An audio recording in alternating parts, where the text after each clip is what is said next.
샬롬, 샤바샬롬. 오늘은 우리 키비 사무실에서 제가 있습니다. 데이빗 오라는 우리 형제님께서 참 좋은 질문을 주셨는데요. 거기에 대해서 한번 답변을 해보도록 하겠습니다. 다니엘 예언서를 보면 가까운 미래, 즉 헬라 제국의 왕이 예루살렘을 침공할 것이다 라는 예언까지 이해가 됩니다. 그리고 그 예언을 예수님께서 사용하시면서 또 AD 70년에 있을 로마의 예루살렘 침공까지 예언한 것은 받아들일 수 있는데, 이 다니엘서의 예언이 어떻게 종말에까지 예언을 하고 있느냐, 이 다니엘 예언서의 삼중성에 대해서 정말 이해가 안 된다, 좀 더 이해를 하고 싶다라고 이제 설명을 주셨습니다. 너무 아주 깊이 있고 참 좋은 질문인데요. 예언이라고 하는 어떤 것을 어떻게 우리가 이해하느냐가 참 중요한 것 같습니다. 저는 그 예언서를 예전에는 선견자라고 불렀다고 하죠. foreseer, 먼저 보다. 그래서 나비라고 불렀습니다. 여러분, 이 선견자, 미리 보는 자는 마치 우리 인간의 눈의 시선과 다르다는 거죠. 하나님의 눈은 열방을 물방울처럼 본다. 아주 작지만 그 안에 그 씨앗 DNA 속에 앞으로 벌어질 잎과 나뭇잎처럼 다 그 씨 안에 있는 것처럼 본다는 겁니다. 이 미래를 볼 때도 마찬가지죠. 하나님의 눈은 아주 먼 미래까지 동시에 보시기 때문에 마치 카메라와 같습니다. 여러분, 카메라를 이게 딱 보아도 좀 더 줌인, 자세히 딱 당기면은 쭉 들어가가지고 안 보이던 게 또 더 보이고, 또 좀 더 줌인하면 막 안 보이던 게 더 자세히 보이건지 이런 게 돼요. 줌인. 마찬가지로 예언의 말씀도 가까운 미래를 딱 보고 있는데, 이걸 좀 더 당겨서 줌인 하니까 그 다음 미래도 보이고, 또 줌인 더 하니까 더 먼 미래까지 동시적으로 보는 겁니다. 그런데 말씀은 하나죠. 그 말씀은 씨다라고 표현합니다. 사도 베드로도. 너희가 거듭난 것은 썩지 아니할 씨로 된 것이니 곧 영원부터 항상 계시는 살아있는 하나님의 말씀으로 됐다. 이 예언의 말씀은 씨와 같다 이 말입니다. 씨는 그 씨 안에 앞으로 나타날 가지, 나무, 열매, 트렁크, 뿌리, 모든 정보가 거기 안에 다 있습니다. 근데 나무하고 가지만 딱 나왔다고 끝난 게 아니죠. 시간이 더 지나다 보면 더 커지고, 시간이 또 더 지나다 보면 열매도 나타내고, 시간이 지날수록 더 점점 그 조그마한 씨 하나에서 막 나오듯이 예언의 말씀 그 하나에서 가까운 미래, 또 조금 더 먼 미래, 또 그 다음 먼 미래의 사건들이 다 이제 점점 나오는 거죠. 그 모든 인류 역사의 사건들이 그 예언의 말씀 하나 안에 다 포함이 되어 있다라는 것입니다. 마치 씨와 같은 것이죠. 자, 여러분, 이게 우리 키비 사무실에 오면 우리 대표님 그 방 안에 보면 이렇게 너무 귀한 서적들이 참 많이 있습니다. 자, 여러분, 그 중에서 이 책 한 권을 좀 소개를 해드리고 싶은데요.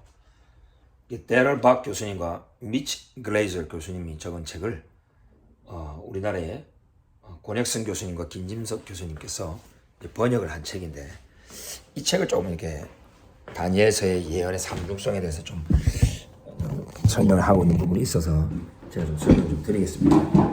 자, 오늘은 좀 다이나믹하게 이렇게 이제 움직이면서 맞습니다.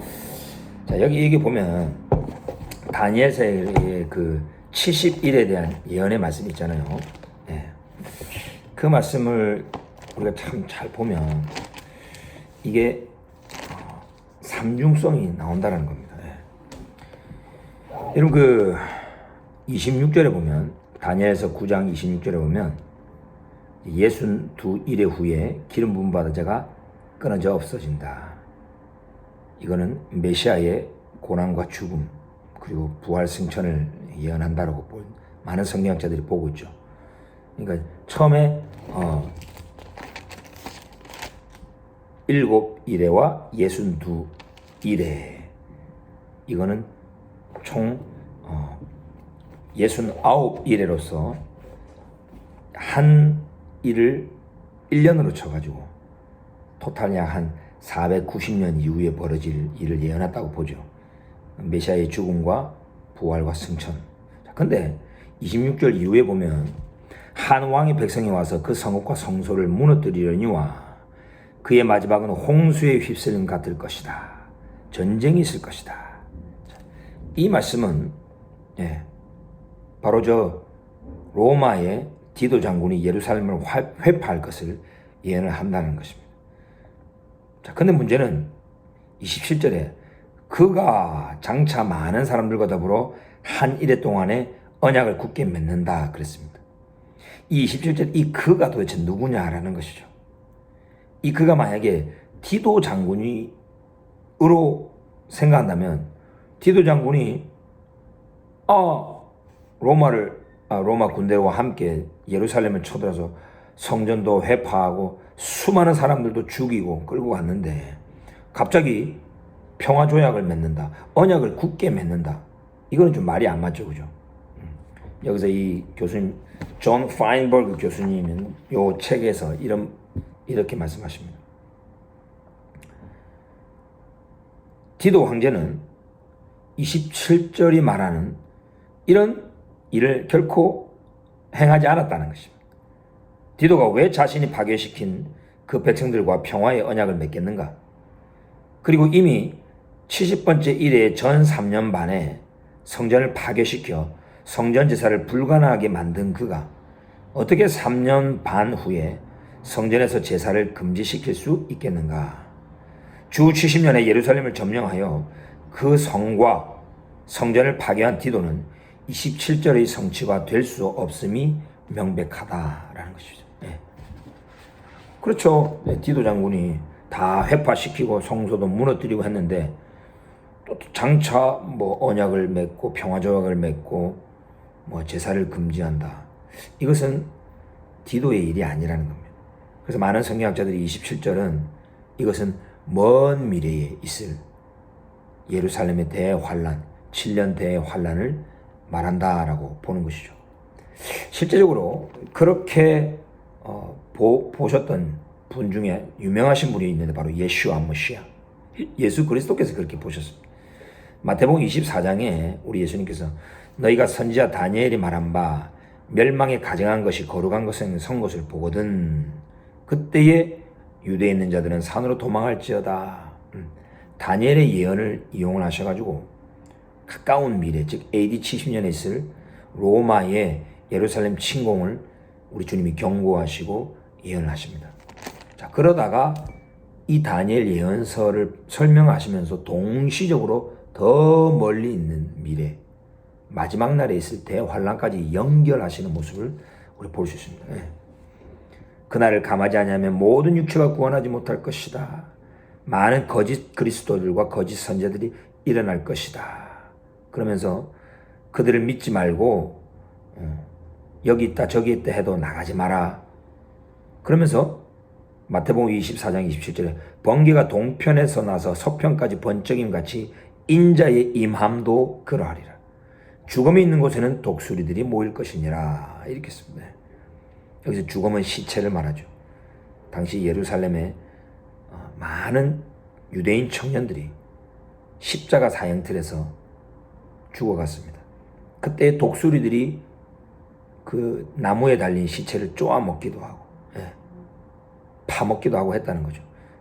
바로 이 28절이 예루살렘을 은근히 말하고 있음을 제가 예전 하나님의 나라에 대해서 예전 영상에도 좀 설명을 했는데, 여러분 이 참 놀라운 것은요, 우리 예수님께서 왜 이 마지막 때의 사인을 이렇게 얘기를 하셨는가? 제자들이 어떤 질문을 했기 때문입니다. 자, 예수님께서 성전에 나와서 가실 때에 제자들이 성전 건물들을 가리켜 보이려고 나오니 어떤 헤롯 성전이 그런 화려함을 뭔가 보이려고 했다는 것이죠. 무슨 의도인지는 모르겠는데, 자, 제자들이 뭔가 이 성전 보여주려고 하니까 예수님께서 이렇게 말합니다. 너희가 이 모든 것을 보지 못하느냐? 내가 진실로 너희에게 이르노니 돌 하나도 돌 위에 남지 않고 다 무너뜨려지리라. 즉 너희가 보는 이 예루살렘 성전이 무너질 것이다 라고 말했습니다. 자, 여러분, 예수님도 유대인이요 제자들도 다 유대인들이었어요. 유대인들에게 있어서 이 성전은 하나님의 임재가 있는 곳입니다. 하나님께서 거하시면서 이스라엘뿐만 아니고 온 열방을 통치하는 그런 전 세계 정부와 같은 곳이 예루살렘 성전이었다라고 이해를 했다는 거죠. 그래서 성전이 무너진다는 것은 곧 세상의 종말, 뭔가 하나님의 통치가 이제 완전히 끝나는 대환란을 예고한다라고 볼 수 있고, 구약 성경에 보면은 이 예루살렘을 회파하고 공격할 때에 메시아가 내려온다. 여호와의 발이 감람산에 디딘다.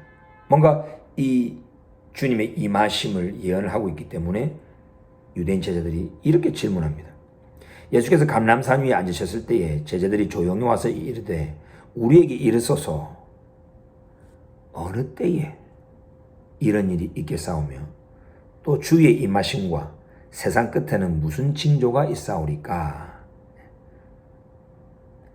예수님께서 성전이 무너질 것을 말하니 유대인 제자들은 그러면 세상이 끝나는구나. 뭔가 메시아의 임하심, 여호와 하나님의 임하심과 새로운 어떤 시대가 열리는구나 하니까 이제 이 질문을 한 거죠. 자, 근데 참 재밌습니다, 여러분. 우리 코리아 클랜데스틴 바이블 구독자님들만 어쩌면 들을 수 있는 참 재미있는 이야기. 여러분, 이 본문을 헬라어로 보면요 참 신비롭습니다. 3절에 또 주의 임하심에 어떤 징조가 있사옵니까? 또 세상 끝에는 무슨 징조가 있사옵니까? 요거를 헬라어 원문으로 보면 티토 스메온 테스 세이스 파로시아스 What sign of your coming? 이 말입니다.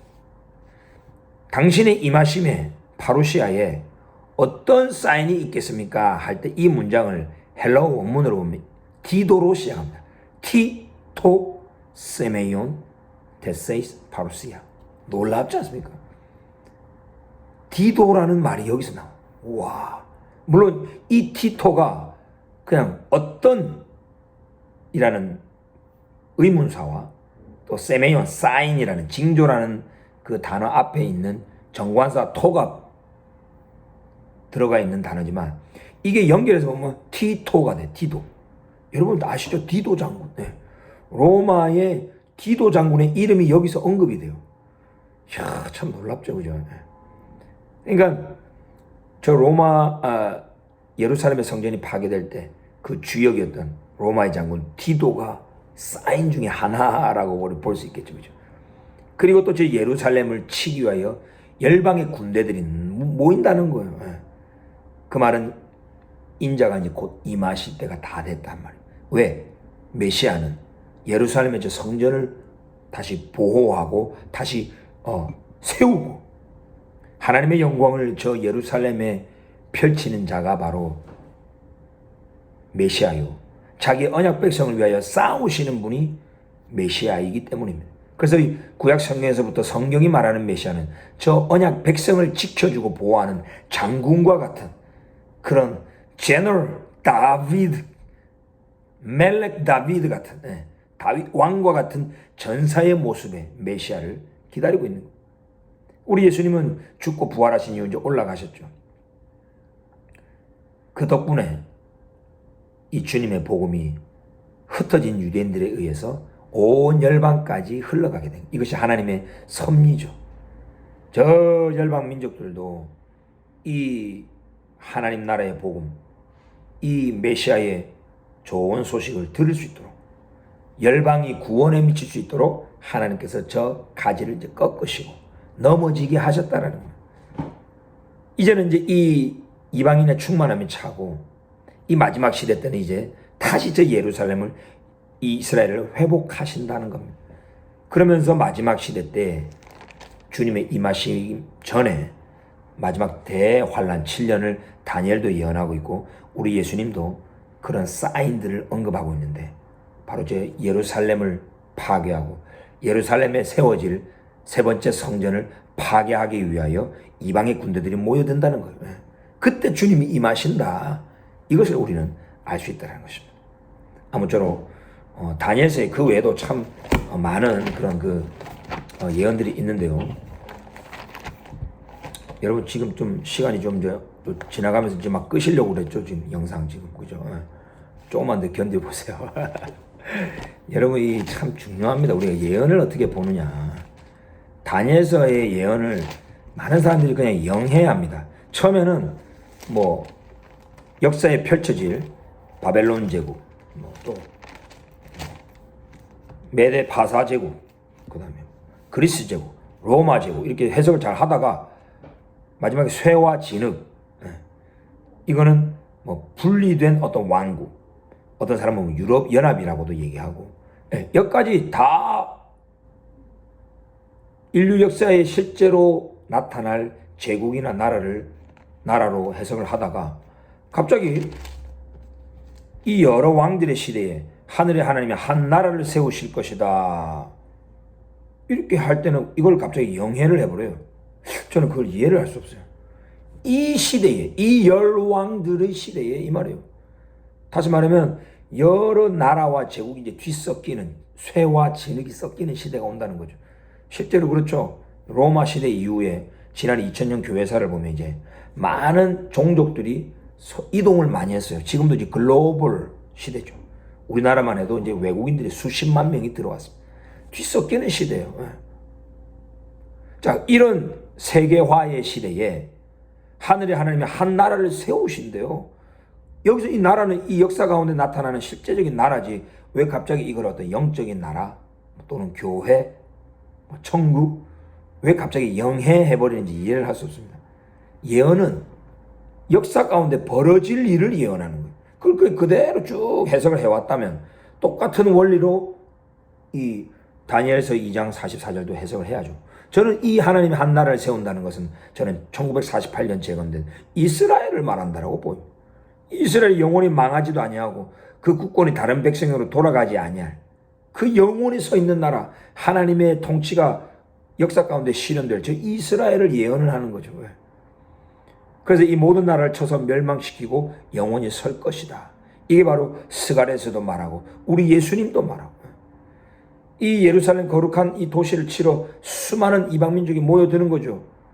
요한계시록에서도 이 아마겟돈 전쟁에 대해서 예언을 하잖아요. 거룩한 성, 홀리 시티, 예루살렘을 말하는 거죠. 예루살렘을 치러 막 모여드는데 그때 인자가 가까이 문 앞에 나온 줄 알라 그랬죠.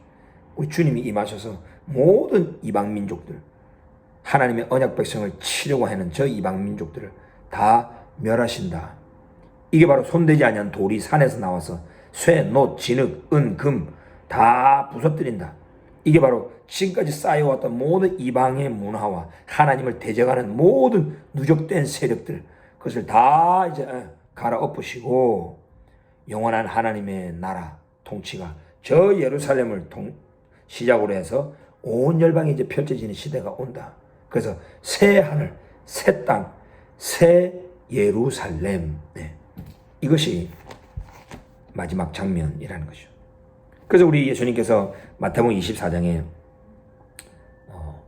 이렇게 예루살렘 성전이 무너질 것이다 말할 때 제자들이 세상 끝에는 무슨 징조가 있어오리까 할 때 이 세상이란 단어가 바로 코스모스, 우리가 보이는 이런 어떤 실질적인 세상 코스모스가 아니고 여기서 쓰인 단어는 아이온, 시대를 말합니다. age. 주님이 오시면 이 세상이 갑자기 뿅 사라지고 영적인 나라가 뿅 나타나는 이게 아니고 예루살렘과 이스라엘과 온 세계 지구가 다 그대로 있는데 이것이 대변혁을 일으킨다는, 트랜스포메이션이 일어난다는 거죠. 그런 어떤 타이밍이 온다는 거지, 시대가 온다는 거죠. 그래서 신약성경에서 보면은 이 시대와 이 세상과 올 세상, the age to come, 오는 시대, 오는 세대를 말하는 거죠. 여러분, 예수아가 오시면 이제 시대가 완전히 게올라의 시대, 리뎀션의 시대, 구속의 시대가 열리는 거예요. 하나님의 영광이 저 이스라엘부터 시작해서 온 땅에 충만한 바로 그 시대가 올 것을 성경은 예언하고 있다는 겁니다.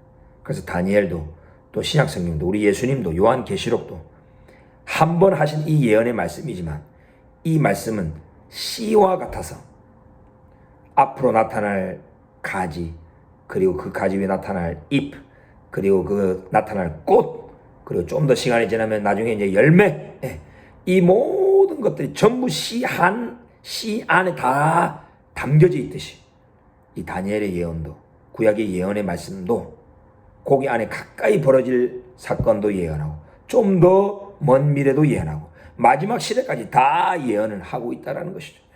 이것이 바로 예언의 삼중성이라고 볼 수 있겠습니다. 또 궁금하신 거 있으면 언제든지 여러분 질문해 주시기 바랍니다. 여러분 좋은 주말 되시고요. 날씨가 많이 무더운데 여러분 건강하십시오. 여러분 사랑하고 축복합니다.